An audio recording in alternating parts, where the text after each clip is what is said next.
여러분들 안녕하십니까? 사실 안녕들 하십니까? 라고 말씀드리기가 참 참담한 그 잔인한 4월을 보내고 있습니다. 이 사건이 생기기 전에 계획된 일이었기 때문에 아마 여러분들도 다 여기에 나오셨을 겁니다. 저희들도 다 그 자식들을 키우는 입장이라서 정말 한국인임을 여태까지 굉장히 자랑스러워했었는데 참 참담하고 부끄럽다, 이런 자괴감을 지울 수 없는 한 주일이었습니다. 지금 저희가 이 토론회를 하면서도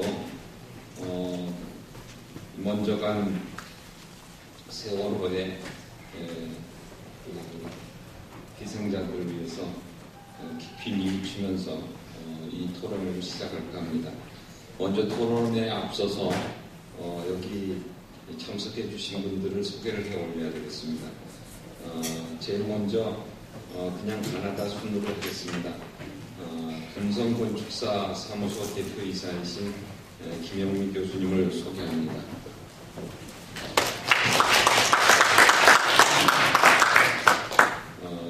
국토교통부 건축문화경관과 김정희 과장님을 소개합니다.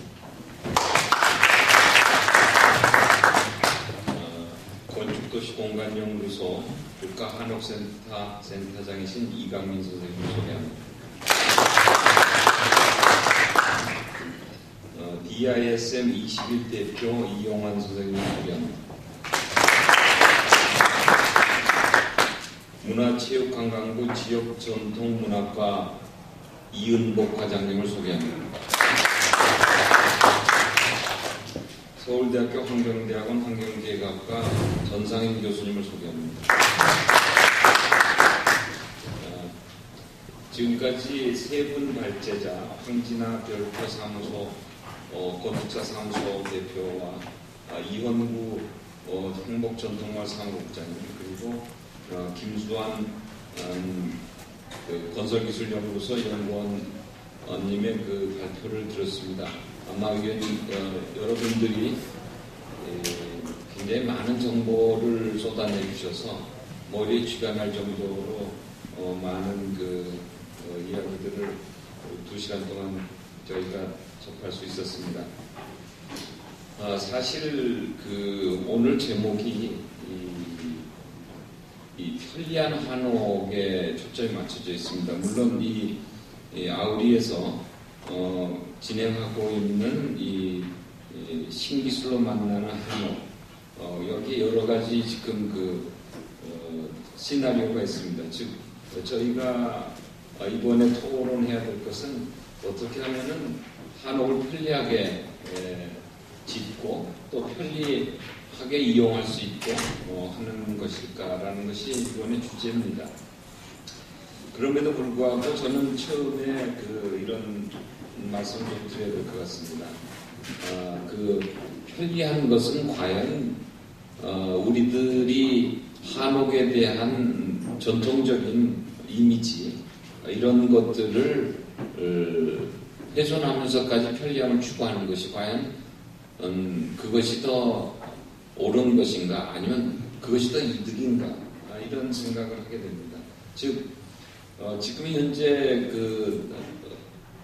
여러분들은 느끼셨겠습니다만은 앞에 황진아 선생님하고 이홍구 선생님께서 발표하신 것은 전문가가 개입되어 있는 그 한옥에 변형된 여러 가지 그 현대화, 전통과 현대를 접목한 것이고, 김수환 연구원께서 보여주신 것은 소위 그 아키텍처 without architect, 즉 그 전문가 없이 일반 그 한옥을 짓겠다라고 한 사람들이 여기저기서 최근 한 10여 년에 걸쳐서 지은 건축 사례들을 전부 조사해서 분석한 내용입니다. 여기서 어떤 것들은 한옥이 거의 바로 구적으로 분화하는 그 과정을 보셨을 겁니다.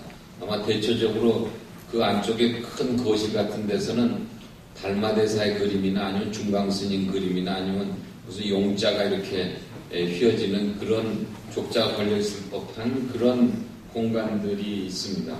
그것을 과연 우리가 아파트에 비견해서 그 3LDK 이런 식으로 부를 수 있겠는지 그것도 좀 궁금합니다. 그래서 저는 지금 이 발제자들의 그 여러 가지 그 사례를 가지고 지금 여기 나와 계신 토론자들께서 이런 우리 한옥이라는 게 1700년 동안 오래 진보해 왔고 진화되어 왔고 어떤 이들은 우리 이 한국인들의 의식에 굉장히 중요한 의식주의 주체로서 한국인의 생각과 지혜를 담아서 진화해온 하나의 우리 고유의 양식이다 이렇게 얘기를 하는데, 그래서 이것이 일반 서양의 목조주택하고는 굉장히 다른 것이다 이런 얘기를 합니다. 그것은 형태에서도 그렇지만 그 형태 속에 내재되어 있는 공간이 이 한국인들의 의식구조와 삶의 형태 그리고 이 땅의 기후와 풍토를 온전히 담아낼 수 있는 그 지혜로 지어진 집이기 때문에 이것은 한옥은 건축하는 것이 아니라 조형된 것이다 이런 얘기도 합니다. 그래서 우리는 큰 집을 짓는 사람들을 소위 서양의 아키텍트라고 비견할 만한 그런 말을 씁니다. 즉 대조형이라고 해왔던 것이죠. 그래서 이러한 그 생각들을 과연 우리가 온전히 받아들일 수 있겠는가, 발표자들의 말씀대로 또 이대로 가는 것이 좋은 것인가 하는 것을 지금 토론자께 여쭤보겠습니다. 먼저 여성 토론자께 먼저 기회를 드려야 될 것 같아서 김영민 선생님께 먼저 그 마이크를 돌립니다. 김영민 선생님은 매우 오랫동안 한옥을 가지고 공공시설에서부터 주택과 호텔 또는 그 대통령상을 받았던 남산 한옥마을의 설계자이셔서 누구보다도 이 새로운 한옥 또 기능을 온전히 담는 한옥에 대한 많은 경험을 가지고 계십니다. 김영민 선생님께 토론을 부탁드립니다. 네, 안녕하세요. 김영민입니다. 네, 오늘 토론에서 보신 바와 같이 부엌, 화장실 이런 문제는 이미 해결되었다고 보고요. 아직 어려운 문제가 현관까지도 도입되는데 큰 문제가 없다고 보이는데 설계를 해보면 어려운 문제가 현대 가구와의 조화예요. 실내 공간과 현대 가구. 그러니까는 가구를 잘 한옥을 잘 만들었는데 테레비 문자리가 전혀 없어요. 어울리지 않아요. 그런 조화 문제는 계속 앞으로 가는 문제고, 신축 한옥을 지을 때 이제 있는 걸 고치는 거를 편리하게 고치겠다 할 때 제일 큰 문제가 이제 부엌하고 화장실 문제인데 이제 그런 건 다 해결됐던데 제가 이제 많이 지금 확산되는 중이라고 보고 있습니다. 근데 신축할 때의 문제는 건축법하고의 갈등이에요. 가장 큰 문제가 건축법입니다. 왜냐? 이제 우리가 양옥을 지면 건축 경계선으로부터 이웃 건축 경계선으로부터 500만 뛰면 됩니다. 근데 한옥을 지면 500 플러스 처마선을 띄어야 돼요. 처마만큼. 그러면은 처마가 좀 도시는 좀 짧다. 이게 이제 지금 도시에서의 문제입니다. 도시에서는 좀 짧다. 그러면 1050을 뛴다. 근데 1050만 뛰면 되는 게 아닙니다. 그러면 1500이 띄어지는데 이게 한옥이 약간의 이렇게 곡이 있어요. 그래서 처마 끝에서 따져야 되기 때문에 거의 2m가 떨어집니다. 그러면 60평 땅을 사면 그 산 사람이 쓸 수 있는 건물을 지을 수 있는 게 확 줄어들어요. 그래서 가운데 마당을 넣기가 참 어려워집니다. 한옥의 진짜 맛은 마당을 품고 있는 집안입니다. 근데 마당을 넣기가 어려워지고 건축 그렇게 따지다 보면 결국 건물이 이렇게 뭉쳐요. 마당 놓기가 어렵고. 그리고 편의성을 도모하다 보면 한옥으로 풀면 이렇게 길게 풀게 되잖아요. 그러면 굉장히 그 복도가 길어집니다. 근데 그 복도가 작은 그 한옥에서 아깝게 되고 그러기 때문에 이제 뭉치게 되는 거죠. 그래서 한옥이 오브제화한다, 마당과 유리된다라는 이제 얘기를 제가 하는데 이제 그게 문제고요. 그러면 이제 한옥의 그 원형이랄까 이제 이런 게 사라지게 되고 저게 무슨 한옥이야 이런 말이 나옵니다.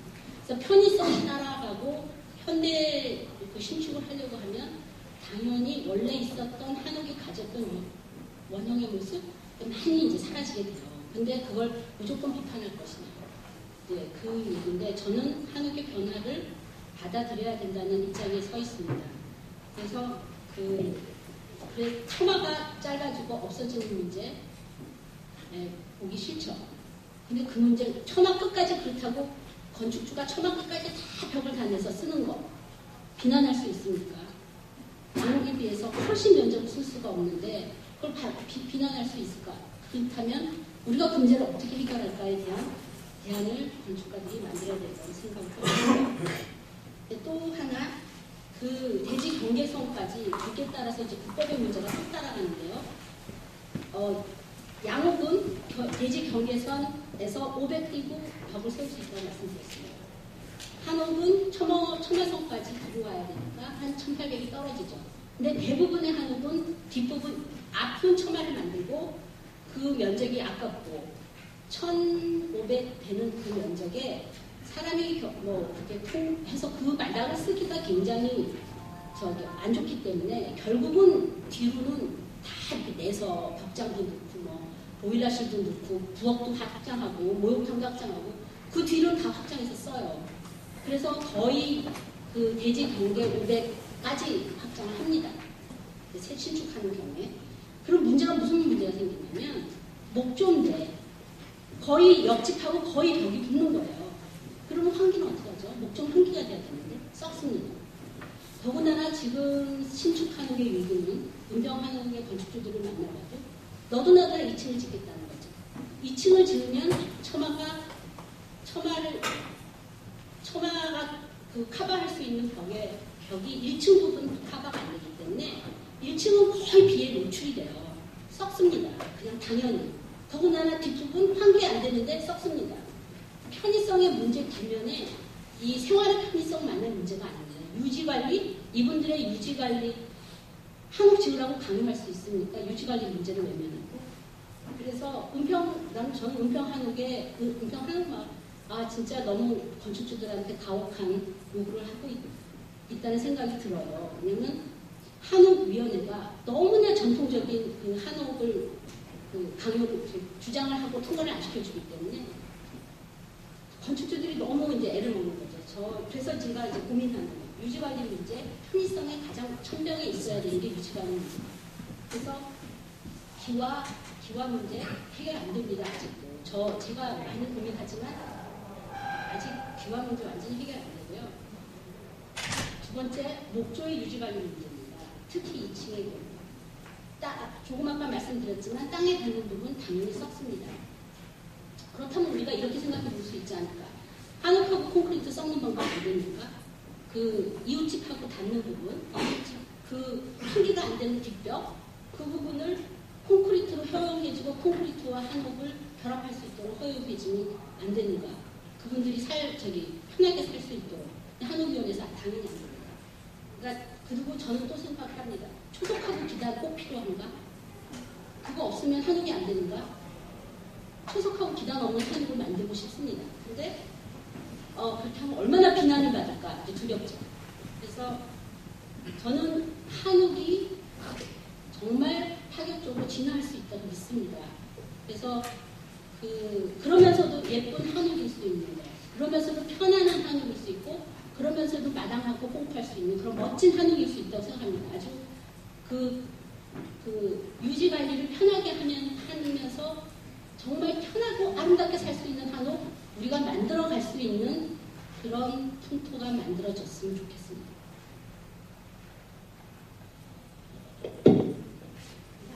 예, 감사합니다. 지금 그 아주 짧은 시간에 우리 김영훈 교수님께서는 요점 정리를 굉장히 잘해 주셨는데 이 문제에 대한 아마 답변도 바로 뒤에 저희가 그 청할 우리 국토해양부의 국토교통부의 그 건축문화경관과 김정희 과장님으로부터 들으실 수 있을 것입니다. 왜냐? 사실 저도 그 북촌 한옥에 제일 먼저 1989년도에 이주를 해서 23년간 아이들을 키우고 살았습니다. 최근에 이제 그것이 너무 관광객이 넘쳐나서 한 3년 전에 제가 외국에 교환교수로 갈 때 그 집을 팔고 지금 다른 양옥으로 옮겼습니다만 대부분의 아이들 셋과 그 인생의 절반을 한옥에서 살았습니다.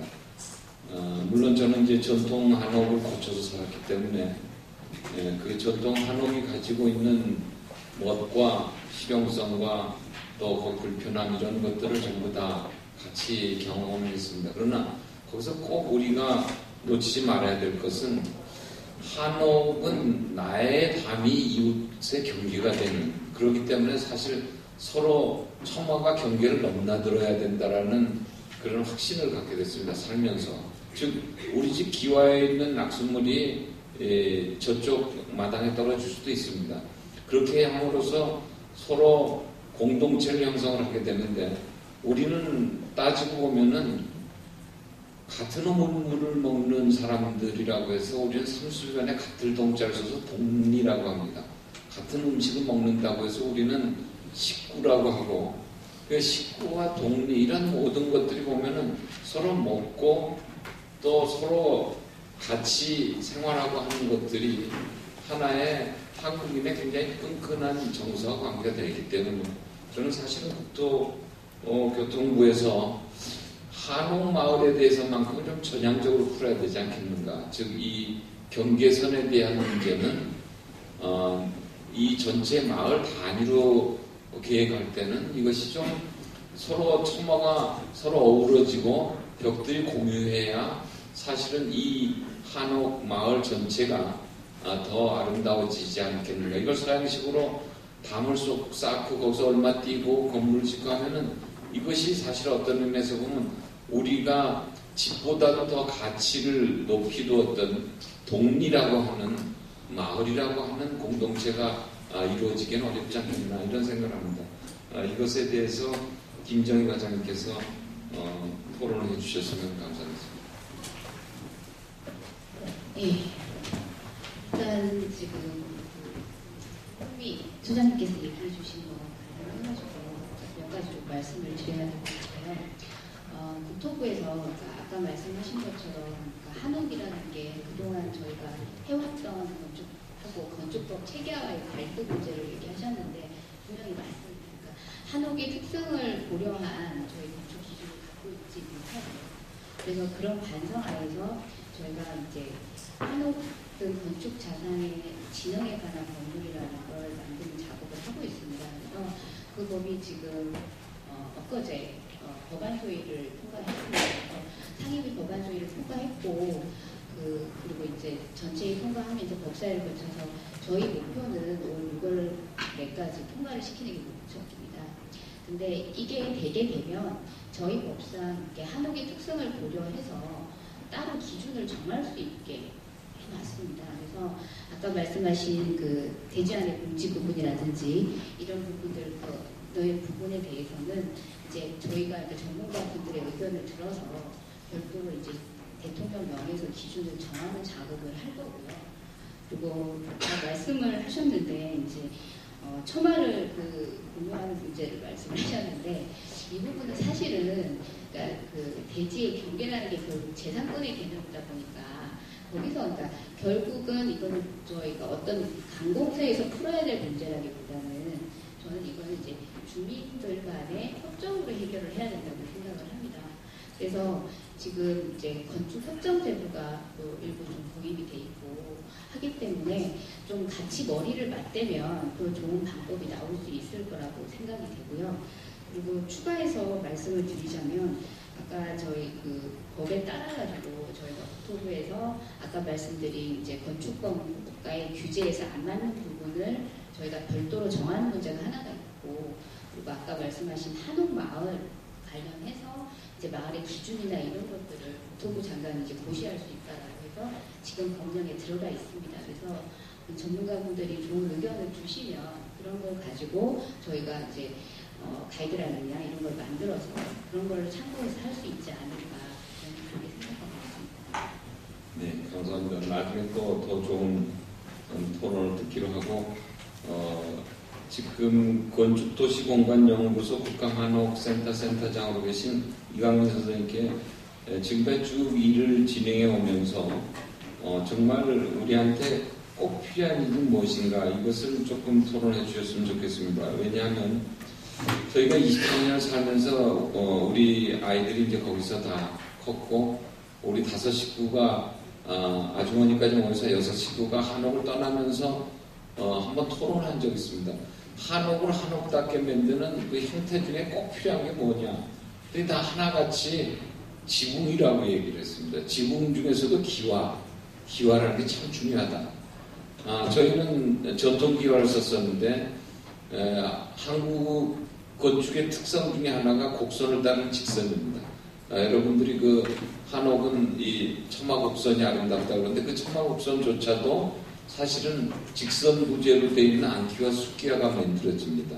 그런데 이것을 지금 현재 이 편의성 문제 때문에 안기와 숫기와가 같이 연결되는 일종의 그 서양기와 형식도 나오고 또 남대문이나 뭐 이런데 아주 특수한 부분만 제외하고는 대부분 공장에서 어떤 형태를 가지고 찍어서 나오는 형틀형 기와가 나오기 때문에 옛날에 손기와로 만든 그 약간 비틀비틀하면서 전체적인 조화가 있고 색깔이 약간 다르고 구워지는 소송원대에 따라서 다른 그런 맛이 없습니다. 즉 지붕 위에 풀이 자라는 그런 모습이 없습니다. 그래서 그 지붕하고 그 다음에 두 번째 중요한 게 뭐냐 그랬더니 창호라고 합니다.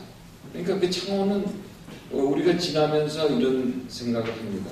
예를 들면은 뭐 띠살창호가 있고 무슨 희자창 있고 아자창 있고 뭐 이렇게 있는데 사실 그걸 우리가 자세히 연구하고 들여다보면은 이 집안에 워낙 불화가 많아서 형제간에 화목한 것이 인생에서 굉장히 중요한 목표다 그러면은 서로 이제부터는 화합하고 살자라고 해서 아자창을 씁니다.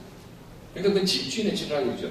워낙 집안에 병자들이 많아서 수명이 긴 사람이 없다. 그러면 우리 구갑창을 달아서 이번엔 좀 이 집에선 생명을 오래 누리게 하자. 그럼 구갑창을 쓰고 또 예를 들어 우리가 너무 세월호 같이 우울한 일이 많으니 우리 기쁘게 좀 살자. 그러면 희자창을 썼습니다.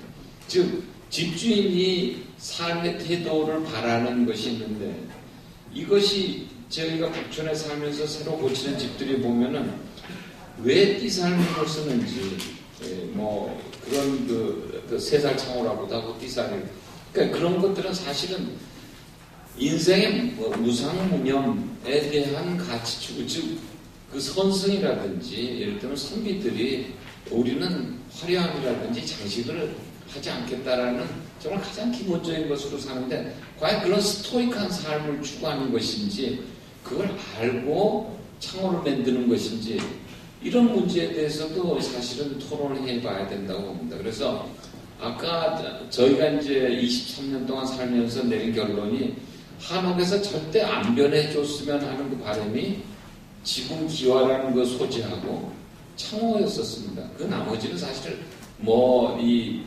처마가 어떻고 그 산자가 어떻고 하는 것들은 그건 사실은 있어도 그만 없어도 그만이라고 봤습니다. 그래서 이런 그 문제 의식에 대해서 한옥을 여태까지 계속 연구해 오신 아우디의 한옥센터장께서는 어떤 생각을 가지고 계신지 좀 말씀해 주셨으면 감사하겠습니다.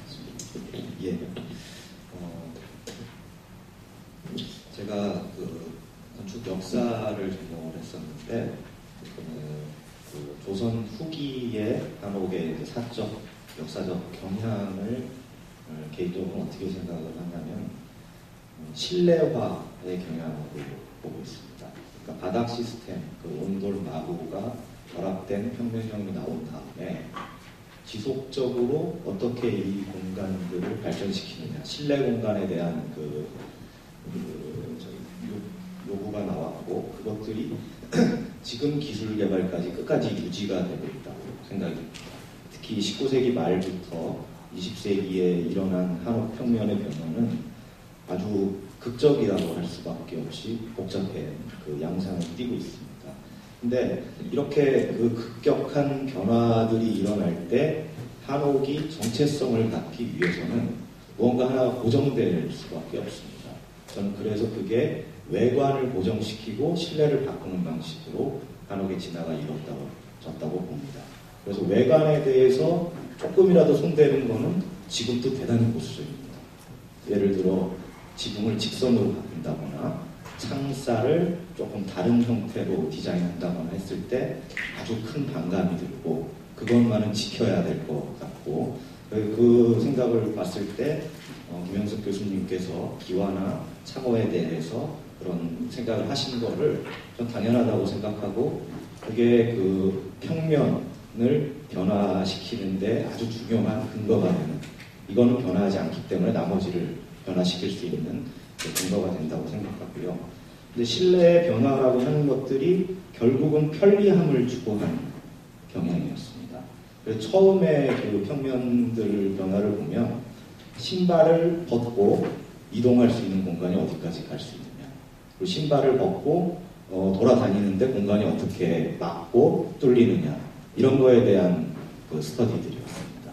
근데 그게 현대 신한옥으로 넘어오니까 조금 이제 더 가는 것 같아요. 그래서 빨가벗고 돌아다닐 수 있는 공간이 어디까지인가로 이 기술 개발의 목표가 지금 된 거 아닌가. 그러면서 그 한옥의 장점으로 항상 손꼽아왔던 이 외부 공간과의 관계가 사실은 되게 잃어버리고 있는 부분입니다.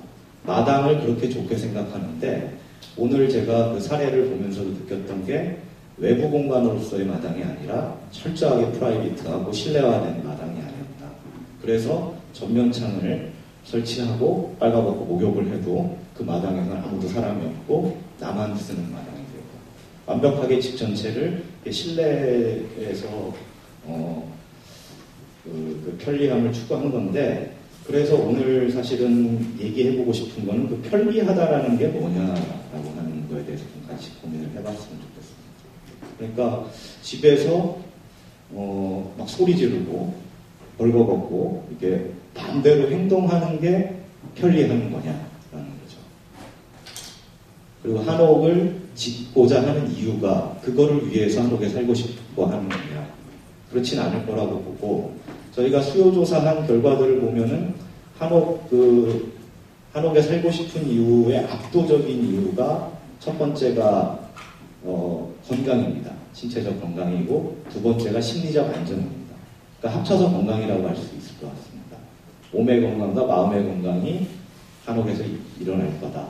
그럼 그 편리함이라는 것도 결국은 그 몸이 얼마나 건강해지고 그 마음이 얼마나 건강해지느냐의 척도로 따져야지, 이게 또 편리함을 얘기할 때 조금 다른 잣대를 들이대는 게 문제라고 생각하고, 그래서 지금 오늘은 설계 기술이라는 테마입니다. 여러 가지 기술 중에 디자인 기술인데, 디자인 기술의 편리함이라는 것도 그냥 앉아서 뭐든지 다 할 수 있다 이런 거라기보다는 그 디자인을 통해서 사람이 얼마나 건강해질 거냐라고 하는 어떤 그 기준들을 만들면서 디자인이 그걸 해결하는 모습들을 보여주는 게 저는 바람직한 방향이라고 생각하고, 거기에 맞는 그 기준들은 이렇게 그 수치로 나올 수 있는 것 같지는 않습니다. 토론을 통해서 하나씩을 만들어가는 과정이 필요할 것 같습니다. 일단 여기까지만 말씀드리겠습니다. 네, 감사합니다. 그러면은 이 한옥의 새로운 인테리어를 주도하고 계신 지금 DISM 21대표로 되어 있으신데, 사실은 수원과학대학교의 또 인테리어학과의 교수로 계십니다. 이용환 교수님께 한옥의 그 새로운 조형, 아마 인테리어를 아까 제가 그 슬라이드로 봤을 때 아주 그 꼭 필요한 것, 있어야 되는 것, 그것을 살리고 또 한옥이 가지고 있는 그 내부의 정신적인 세계, 이것을 담으려고 굉장히 많은 노력을 기울인 것 같습니다. 이용환 교수님께서 이 토론을 해주셨으면 좋겠습니다. 네, 감사합니다. 이용환입니다.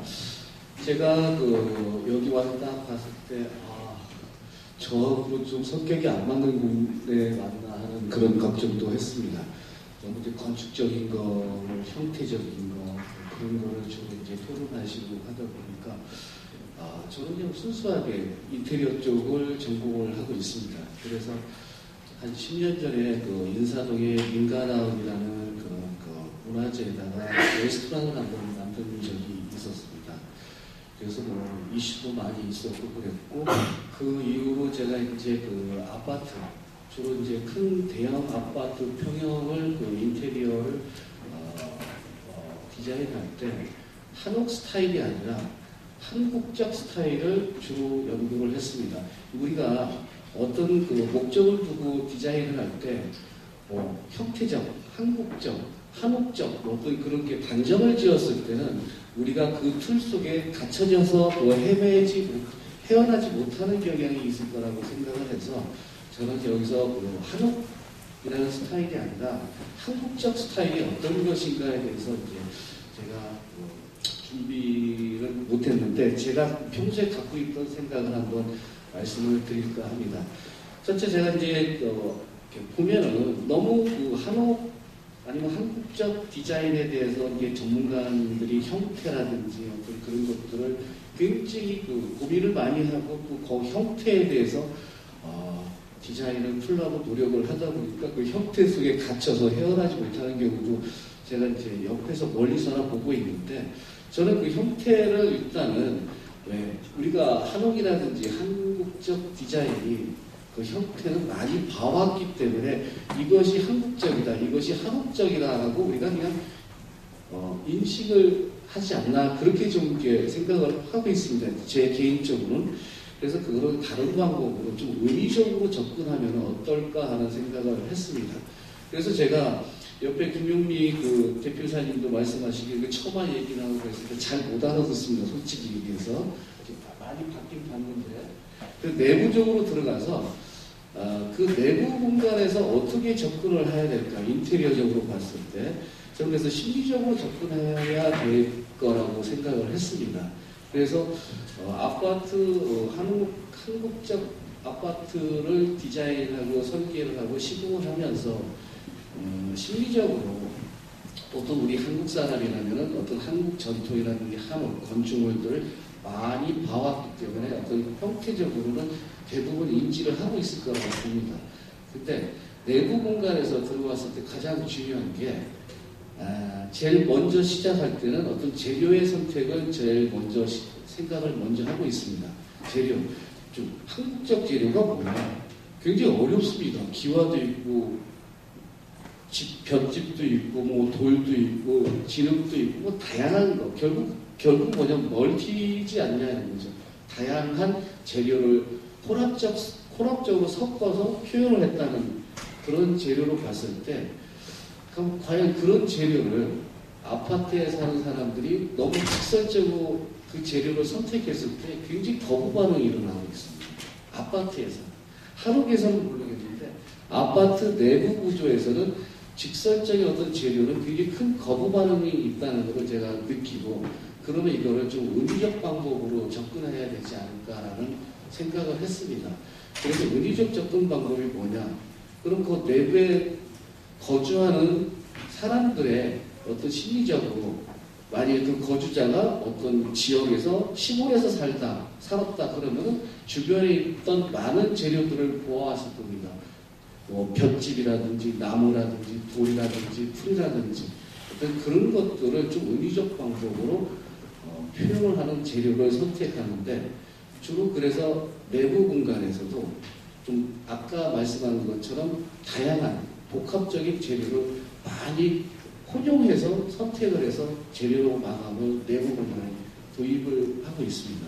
그래서 그런 재료들이 굉장히 많다고 생각을 하고요. 그 다음에 그 실내 공간에서 가장 어려운 문제는 뭐냐면은 가구 배치를 서양식으로 해야 되는가, 한옥인데 좌식으로 해야 되지 않을까, 입식으로 두면 좀 이상하지 않을까라는 어떤 그런 혼란 속에 있습니다. 근데 이제 아파트 구조라면은 당연히 입식 구조로 돼야 되는데, 요새 보면은 그 NX에서 나온 싱크대하고 그 싱크대 테이블들이 있는데, 한식과 양식이 혼용돼서 나타나는 어떤 그 퓨전 형태의 그 테이블들이 요새 많이 나타나는데, 결국은 현대에서 아파트를 사는 사람들한테 편리성과 어떤 한국적인 걸 보여줄 때는 가장 좋은 방법은 재료가 혼용됐듯이 어떤 의미적으로 서양식이냐 한국식이냐 좌식이냐 입식이냐를 섞어서 어떤 그 퓨전 형태로 표출돼야 되지 않나라는 어떤 그런 생각을 갖고 있습니다. 그래서 한국적 그 디자인을 좀 인테리어 부분에서 했을 때는 어떤 퓨전 형태가 가장 일반인들이 접근할 때 가장 좋은 접근 방법이 아닌가 하는 그런 생각으로 제가 좀 디자인 작업을 하고 있습니다. 예, 감사합니다. 이 다음은 우리 그 지역 전통 문화에 대해서 정부에서 여러 가지 그 사업에 대한 리드를 하고 또 이런 것이 예산에 책정이 돼 있고 이런 지역의 전통 마을을 만든다든지 또는 기존의 전통 마을들을 가꾼다든지 하는 때 여러 가지 역할을 해주시는 문화체육관광부 지역전통문화과의 그 이은복 과장님을 모시겠습니다. 저희는 왕왕이 정부에서 뜻은 굉장히 좋은데 총론만 있고 강론으로 들어가면 아주 지리멸렬하는 경우를 참 많이 봅니다. 즉, 특히 지역 전통에 대한 것들이 우리 지금 TV 배경으로 많이 나오는 용인 민속촌만한 것을 만들어내기라는 것이 그렇게 만만한 일이 아닙니다.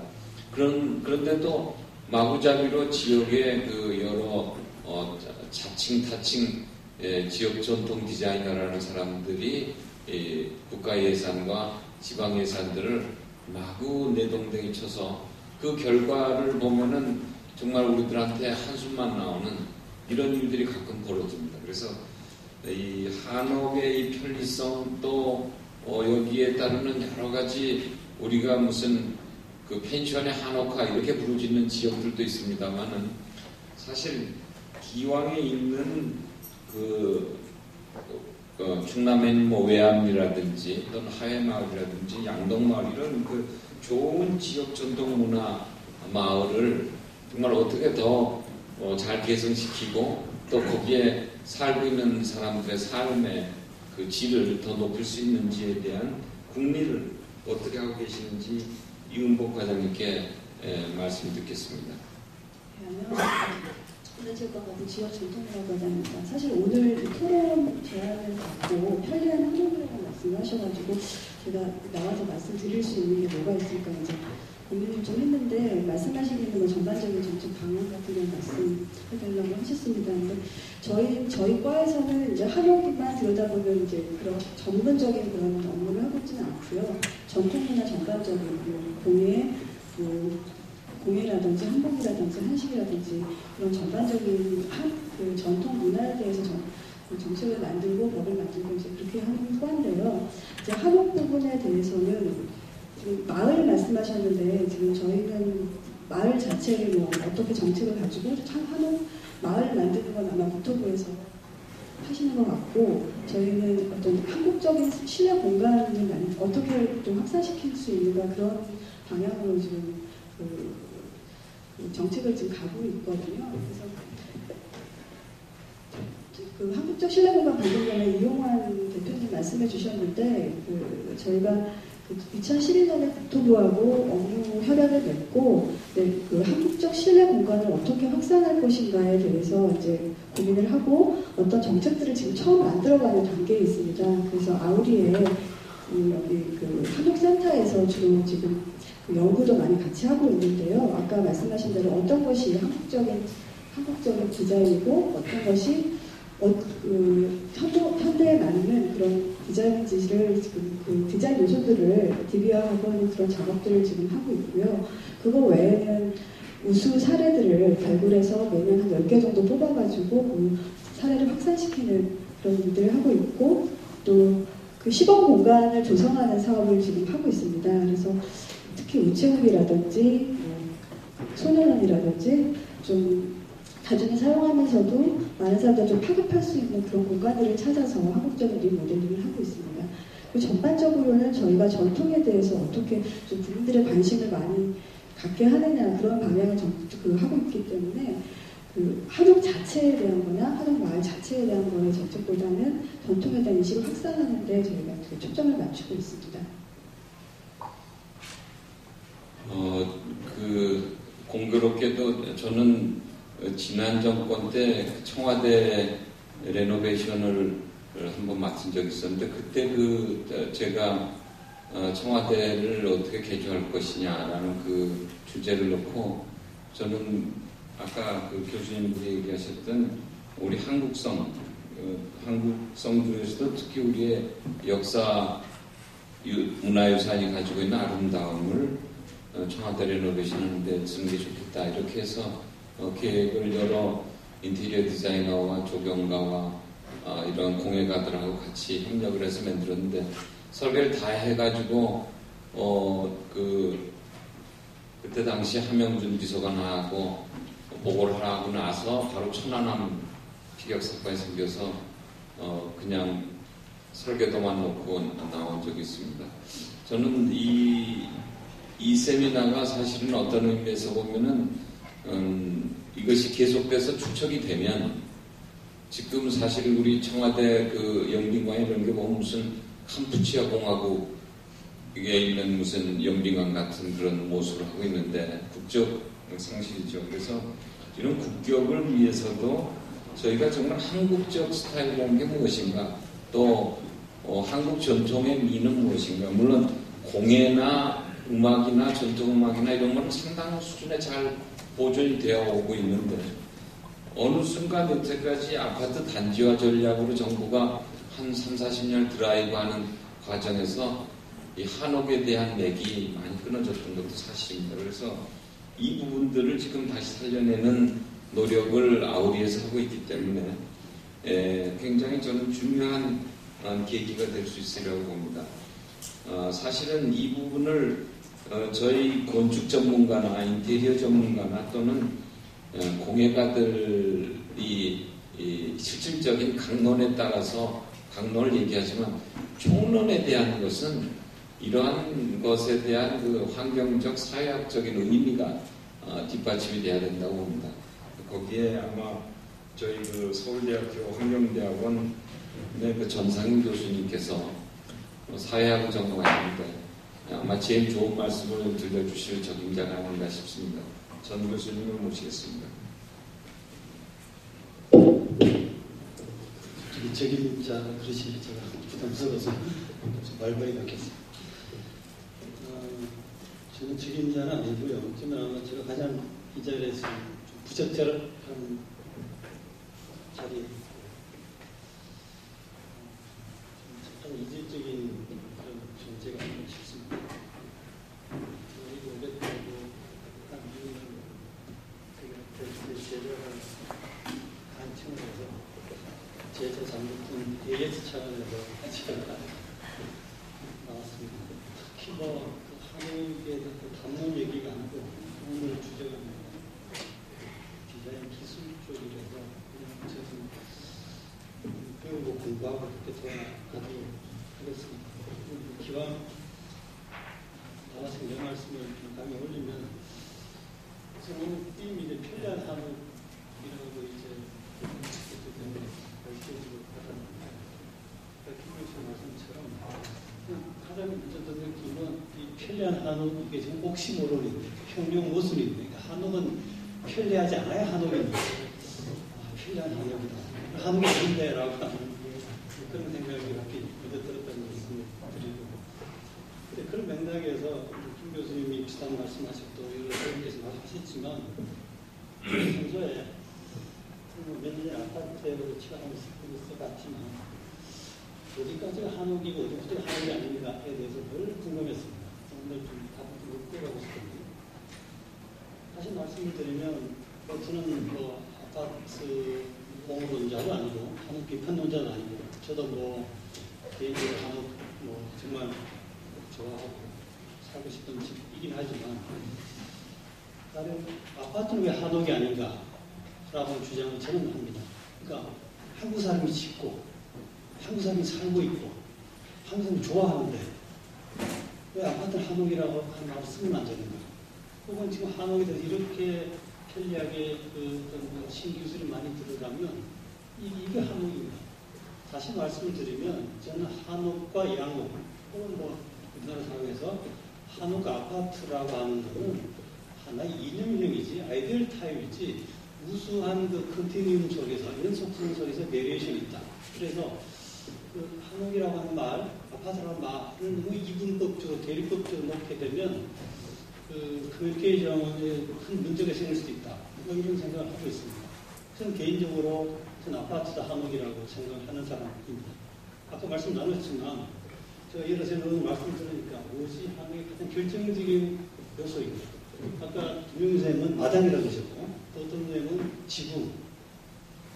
그러니까 뭐가 있으면 어디까지 있으면 한옥이고 어디부터 없어지면 한옥이 아닌지에 대해서 좀 더 깊이 있는 그런 토론이 필요하지 않을까 그런 생각을 우선 말씀 올리고 싶고요.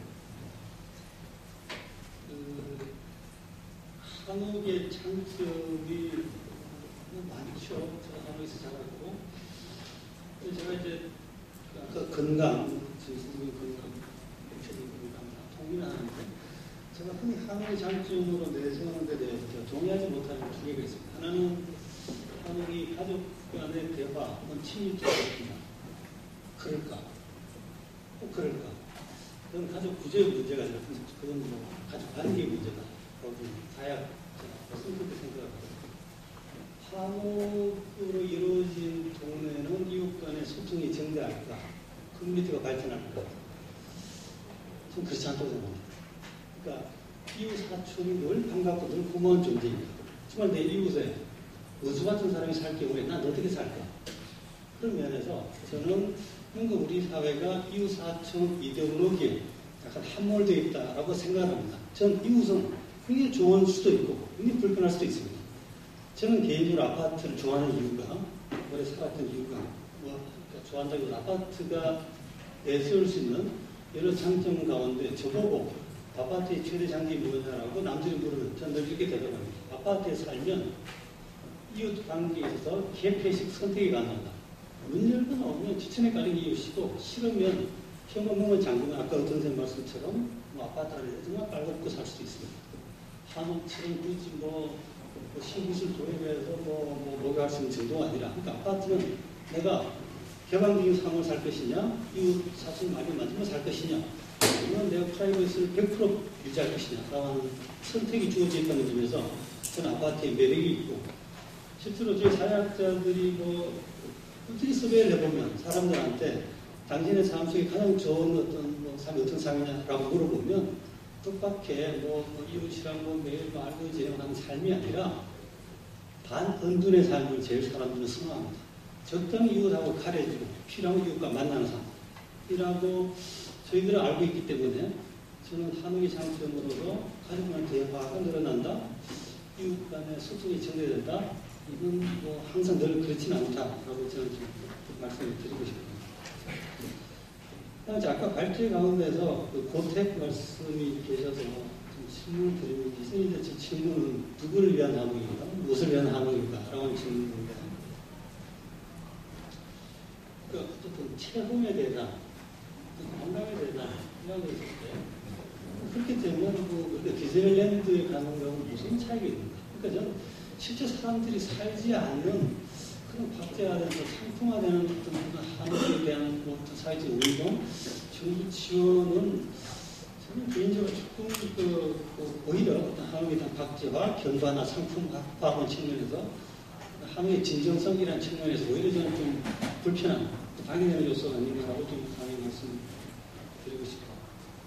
한 말씀을 드리면 아까 여러 분들 말씀 가운데서 한국적인 거부 보면 안 나. 혹은 한국적인 어떤 문화가 내재화되어 있다. DNA 표현 쓰신지 모르겠는데.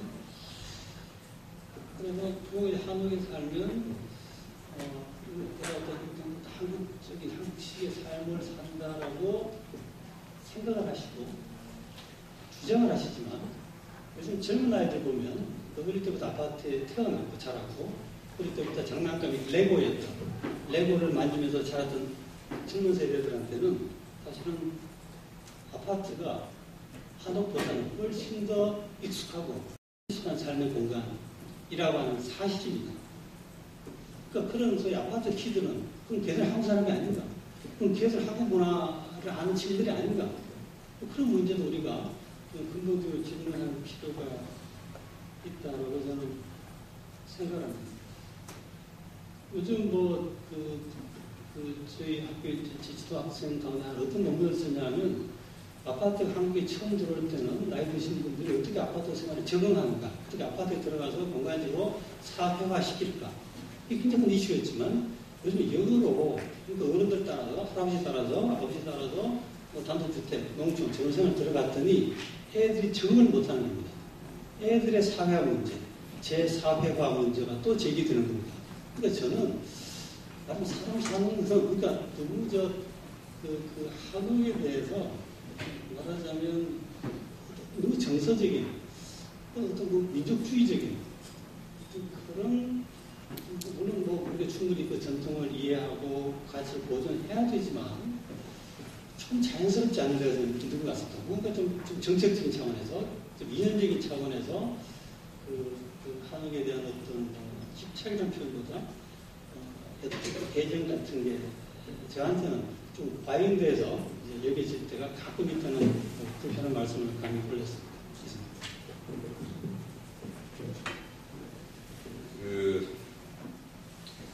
사실 건축가는 아니지만 여러분들이 잘 아시는 윈스턴 처칠이 사람은 건축가 도시를 만들고 그 사람이 만든 건축가 도시는 사람을 만든다 이런 얘기를 했습니다. 우리 전사영 교수님도 아마 그런 결과로 이런 말씀을 하시는 것 같습니다. 아파트에 오래 살다 보니까 이것이 사실은 우리 인류가 특히 한국 사람들한테 제일 맞는 그런 주거 양식 아니겠는가. 그래서 이것이 아파트가 한옥이다라는 이 주장도 가능하지 않느냐 이런 이야기를 불편한 진실을 이야기를 해주셨는데 아파트에 살면서 햄버거나 또는 피자를 먹으면 비빔밥이 나오냐 햄버거가 나오냐 이렇게 얘기할 정도의 것은 저희가 아니라서 그러면 이 아파트라는 것이 소위 서구의 20세기에 몇몇 파이오니어들에 의해서 단지화 전략을 가지고 20세기에 미중유의 주택난을 해소할 수 있다라고 해서 만들어진 소위 레디안 시티에서 비롯된 것인데 이 빛나는 도시를 왜 독일 사람들은 전쟁에서 그렇게 온 국토가 박살이 나는데 아파트를 짓지 않고 다시 17세기, 18세기 양식으로 다시 짓느라고 50년, 60년 허비를 했다는 말이죠. 그러면서 이 사람들은 기업이 없으면 미래가 없기 때문이다 이런 이야기입니다. 프랑스도 한때는 꼴부지에 선생한테 속아서 아파트를 많이 지었지만 그런 것들이 대부분 파리 13구역 이렇게 위성도시들이 범죄율이 증가하게 되니까 더 이상 아파트 짓지 않고 다시 3층 이하의 저층 자연 소재로 된 건물로 짓는 걸로 파사지 코미시옹이 이제 다시 방향 정책을 했다는 거죠. 저희는 아시다시피 전 국민의 60%가 아파트에 살고 있습니다.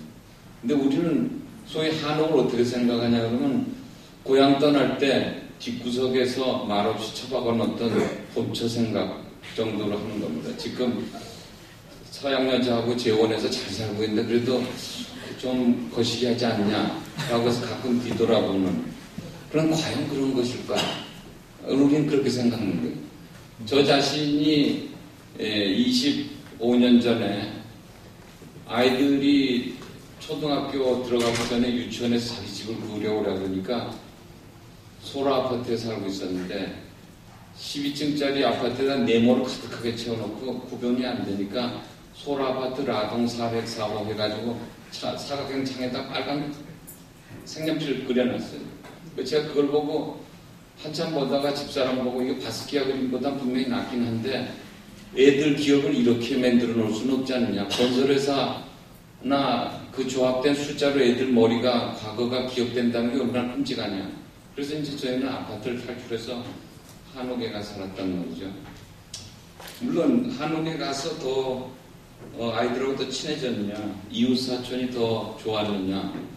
저 경우에는 한옥에 가서 한옥의 아이들을 키웠기 때문에 대부분 사람들이 자식 농사 잘 지었다고 그렇게 합니다. 그런데 정말 그렇다고 해서 우리가 60%가 어차피 아파트 단지에서 살았고 정부에서 돈 안 들여서 아파트 전략으로 상하수도 다 해결하고 학교 짓고 도로 깔았으니 앞으로도 그렇게 갈 거냐.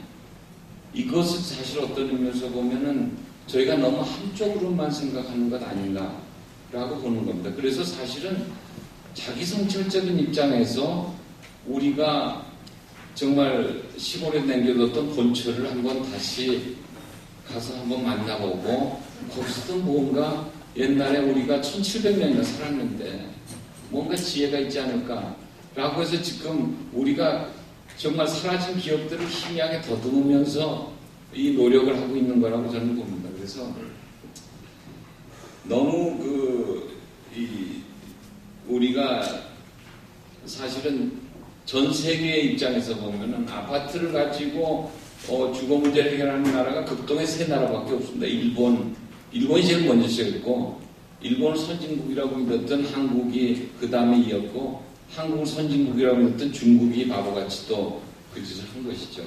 근데 이것이 21세기에서도 과연 지속 가능한가?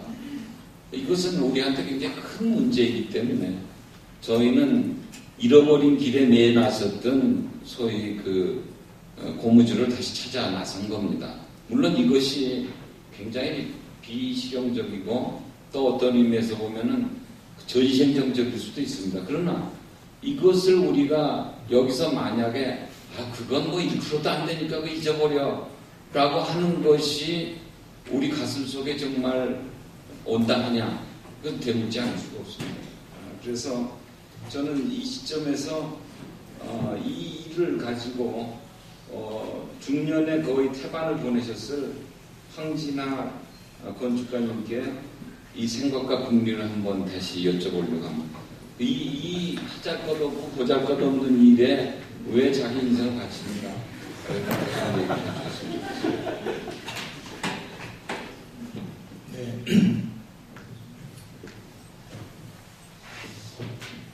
저도 설계 시작은 문화재, 한옥을 만나면서 시작을 하게 되고요.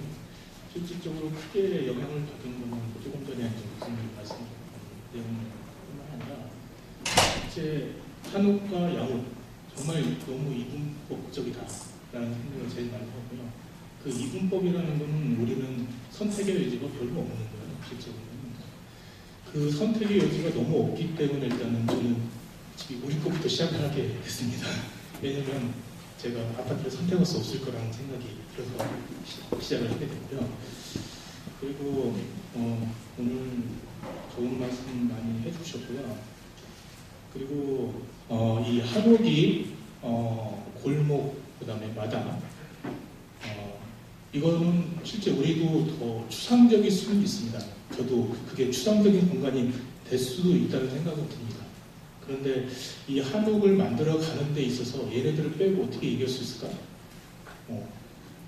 그런 얘기 할 때는 감이 못하는 거죠. 그러면은 저는 한 단계 더 얘기할 수 있는 게, 그러면 걔네들을 우리가 새롭게 봐야 되는 거죠. 마당이든 그다음에 그게 실내가 됐던 실외가 됐던 마당을 새롭게 봐야 되는 거고요. 그다음에 골목을 새롭게 디자인을 해야 되는 거죠. 왜? 지금에 맞게끔 해야 되는데 그 과정이 뭐 다 아시다시피 그렇게 간단한 건 아니고 더 총론적이고 이게 뭐 설계에서 일부 한다고 해서 될 일도 아니고 그런 부분입니다. 그렇지만 어디에서는 그렇게 다 조금씩은 해야 되는 역할이 있다는 생각이 들고요.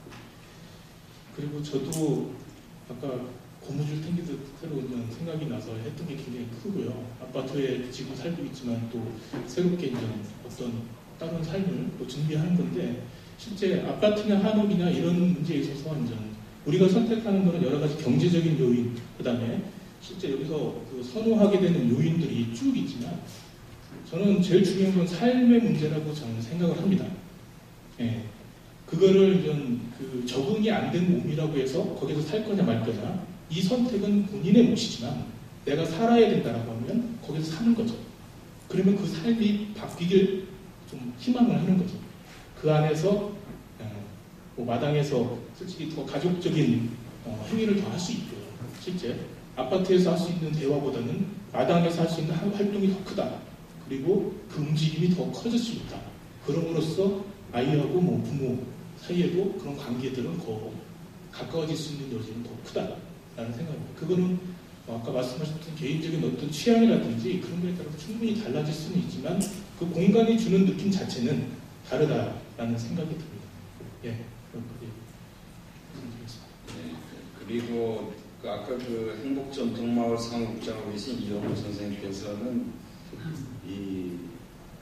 만약에 고택을 가지고 이 고택 체험 또는 우리가 이제 템플스테이라든지 이런 그 문화 체험을 가지고 하나의 새로운 그 관광 상품화에 대한 얘기를 하셨는데 사실은 이것을 통해서 우리가 하나의 그 테스트 프로젝트를 만들려고 하는 것임을 저희는 잘 알고 있습니다. 왜냐하면 이렇게 하면서 우리한테 보다 더 편리하고 한국적인 지역성을 더 잘 드러낼 수 있는 새로운 모습의 한옥 공간을 개발하는 데 굉장히 큰 의의를 두고 있다고 저는 봅니다. 일본이 사실은 일본은 아시다시피 그 이세 신궁이나 이런 것들을 20년마다 새로 짓습니다. 그 새로 짓는 것은 그 짓는 기법을 전승하기 위해서 사실은 그것을 헐고 또 다시 짓고 하는데 일본의 지금 얘기하시는 유후인이나 가나자와나 호시노야 이런 것들도 오래된 것들은 오래된 것대로 보존하지만 새로운 전통 가옥을 만들 때 그 기술이라든지 그 디테일들을 전승시키기 위해서 그렇다고 봅니다. 그런데 하나 우려되는 것은 아름지기 함양 사업처럼 이것이 굉장히 특정 소수인들을 위한 소수계층들을 위한 하나의 그 특별한 전용으로 만들어지면 어떡하나 하는 그런 걱정이 있습니다.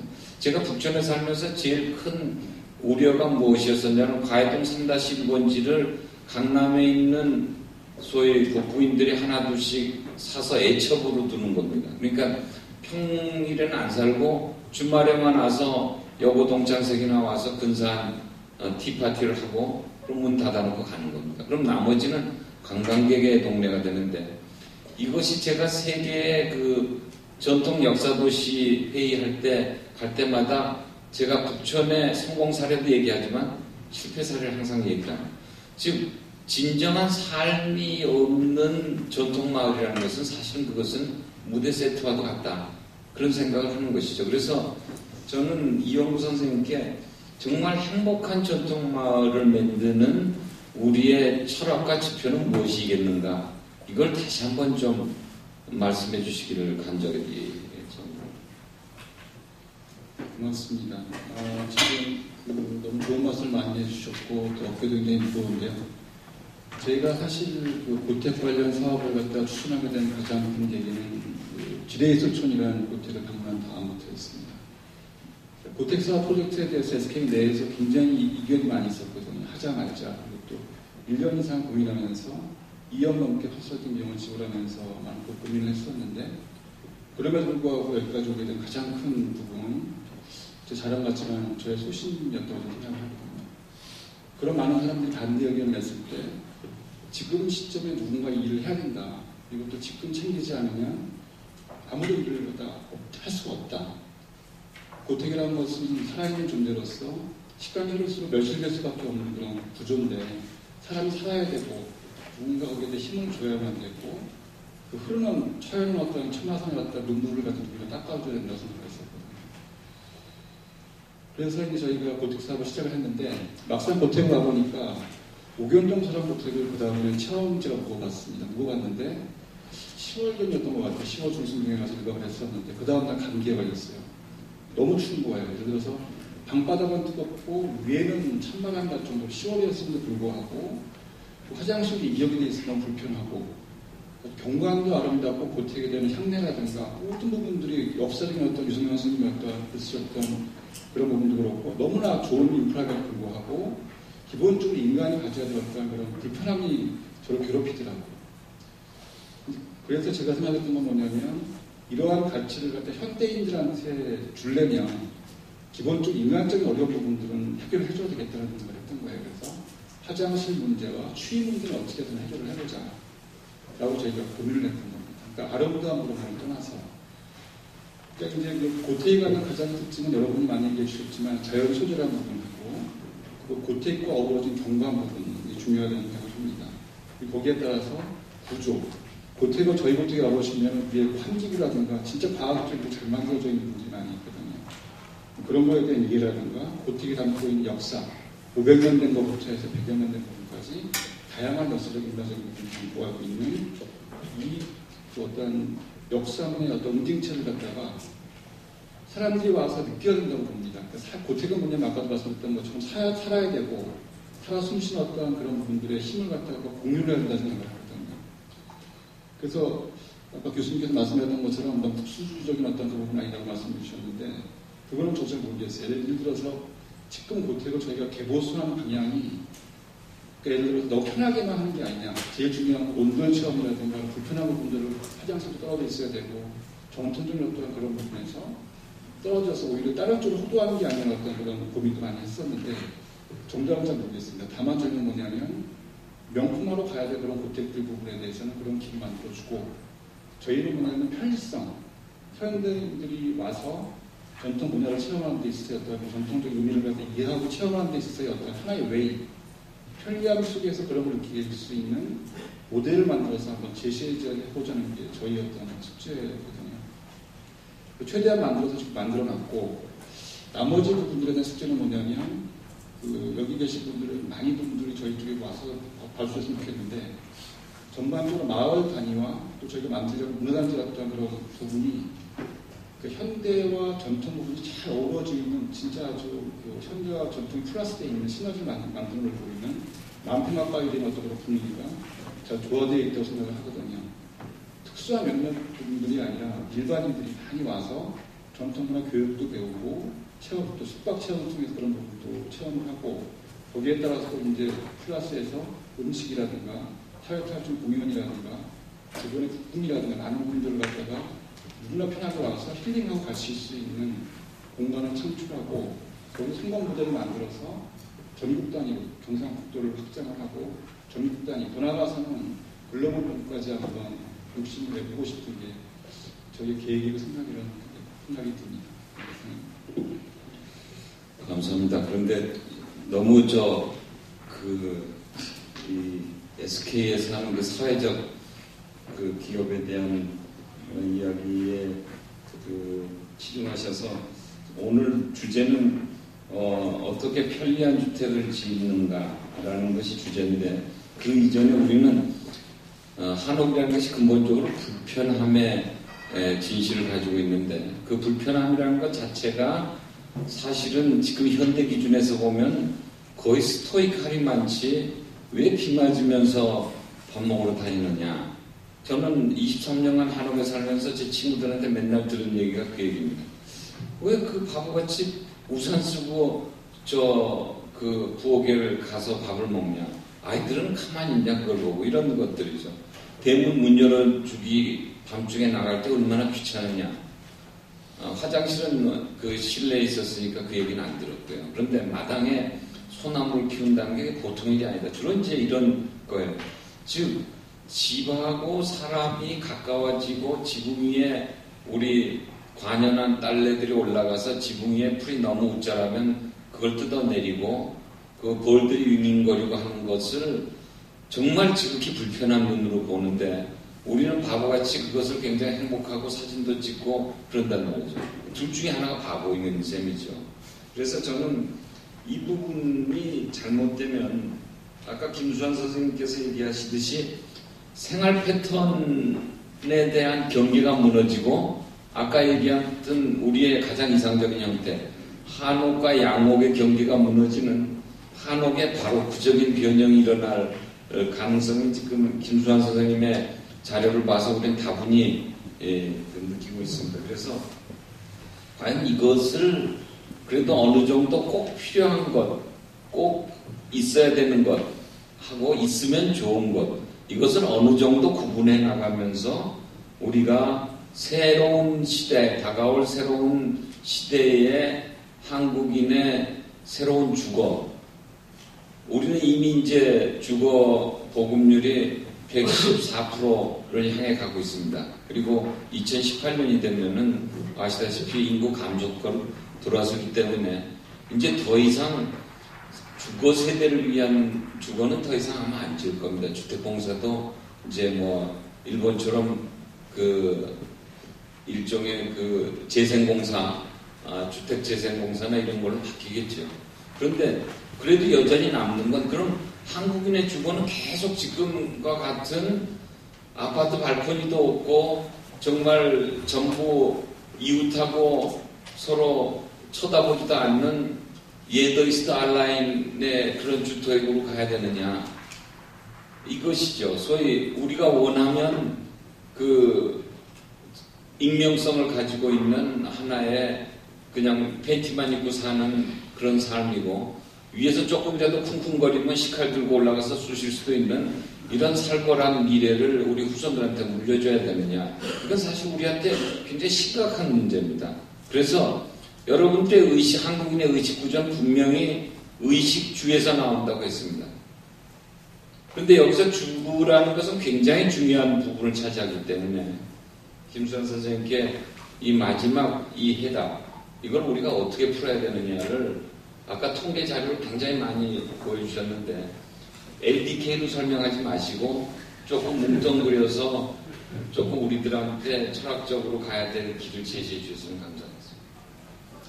저한테 너무 어려운 부탁을 하셨는데 제가 사실 그 정도쯤의 능력을 가지고 있는 것도 아니고 그렇습니다. 제가 생각하는 것들은 지금 이제 뭐 한옥이다 아파트다를 떠나서 어차피 일반적으로 가는 방향은 막 크게는 지금 방향이 아마 그냥 일반적으로는 좀 어느 정도 갈 거다라고 하는 생각은 이제 하고 있는데요. 거기에서 지금 이제까지 왔던 생활이라든지 여러 가지 사고방식이라든지 이런 것들이 많이 다르기 때문에 지금과 똑같은 방식으로는 아마 가지 않을 것이다 라고 하는 생각을 합니다. 아파트를 짓더라도 지금처럼 천편일률적으로 가는 것은 결국은 아닐 거라고 저는 이제 보는 거고 아까 말씀하셨다시피 주택 보급률도 그 정도 좀 114% 말씀하셨는데 그렇게 간다고 하면 지금 옛날처럼 지어서는 안 된다라고 하는 그런 상황이죠. 그럼 결국은 다양한 요구에 맞게 다양한 타입이 나올 거라고는 봅니다. 어쨌든 다양한 타입이 나올 거라고 보고 한옥이 됐든 뭐 일반 양옥이 됐든 아파트가 됐든 저는 그거는 기본적으로는 시장에 일단 따른다고 보고 산업화나 이런 거에 따라서 따른다고 봅니다. 그런데 단지 이제 제가 좀 갔으면 하는 쪽의 이야기는 지금 이제 한옥이 우리 안 그래도 계속 지금 보급 쪽의 이야기를 하고 뭐 국수적이다 이런 이야기도 하고 뭐 다양한 이야기를 하지만 무작정 이런 걸 선택해라 아니면 이렇게 가야 한다라고 하기에는 좀 분명히 한계는 있다고 봅니다. 그게 일반 사람들이 할 수 있는, 실제로 가서 좋아할 수 있도록 만들어주는 게 저는 어떻게 가는 것 더 중요하다고 봅니다. 기본적인 형식이야 지키겠죠. 우리가 일반적으로 아까 앞에서도 이야기 나온 한옥이 갖춰야 될 기본적인 형식들은 있겠지만 그 내용 문제도 결국은 그냥 넘어갈 수는 없다. 공간 구성에 대한 문제라든지 생활에서 나오는 문제라든지 불편하면 사실 또 일반 사람들과 그 매니아들의 차이는 분명히 있다고 보기 때문에 어느 정도쯤에 지금 현재 다른 삶과 그 경쟁이 될 수 있는 그런 쪽으로 한옥은 끌고 가야 된다고 일단 봅니다. 그래서 일부에도 보면 최근에 저희들도 연구하면서도 그런 것들이 일부에서 나왔지만 그 한옥을 가지고 외피를 너무 이게 에너지 성능 향상이라든지 이런 것에 맞춰서 이렇게 가는 그런 부분도 저는 좀 문제라고 보고 아파트 역시 마찬가지 그렇게 가는 건 문제라고 봅니다. 지금 우리 생활에 맞는 우리 조상들이 가지고 왔던 그 형태의 외피 같은 것들이 있고 완충의 역할을 하는 공간적인 장치도 있고 했기 때문에 그런 것들을 좀 살릴 수 있는 아파트가 됐든 한옥이 됐든 그런 것들을 좀 살릴 수 있었으면 좀 좋겠다라고 하는 생각을 하고요. 그 다음에 또 하나는 생활의 편리성에 따라서 한옥이 너무 또 이게 아파트화돼 가는 것도 저는 조금은 좀 문제점은 있다고 봅니다. 물론 그동안에 한옥이 많이 이제 중간에서 단절이 됐기 때문에 아파트에 익숙해져 있어서 새로 짓는 사람들도 그 생활 쪽으로 아마 묻혀가는지는 모르겠으나 기본적인 틀을 가지고서 생활의 기능성 편안함을 추구하지만 또 접지성을 가진 그 주택이기 때문에 1층이나 2층 정도로 이렇게 가는 거기 때문에 거기에 맞는 그 전통적인 한옥이 가지고 있었던 공간의 관계 같은 것들도 어느 정도 수용할 수 있는 그런 것들이 당연히 이제 가야 된다고 보고요. 또 하나는 그 전통 한옥이 단층이나 뭐 한 2층 가까이도 되어 있습니다만은 그런 데서 입체적으로 다양하게 그 활용하던 공간적인 그런 장치들이 또 있습니다. 그런 것들도 결국은 뭐 아파트가 됐든 한옥이 됐든 아니면 뭐 양옥이 됐든 이런 데서 다 저는 좀 다양하게 이제 들어가 있어야 된다고 보는 거죠. 이게 꼭 뭐 한옥이다, 양옥이다, 아파트다 이런 것들이 아니고 우리 아까 그 교수님도 말씀하셨지만 신영 선생님한테도 저도 그런 이야기를 들었습니다만은 우리나라 아파트도 한옥이다. 크게 보면 저도 그래서 그런 생각에 조금 좀 동의를 하는데 거기에서 공간 구성이라든지 가지고 있는 형식에 많은 부분이 또 한옥을 닮아 있는 것도 있습니다.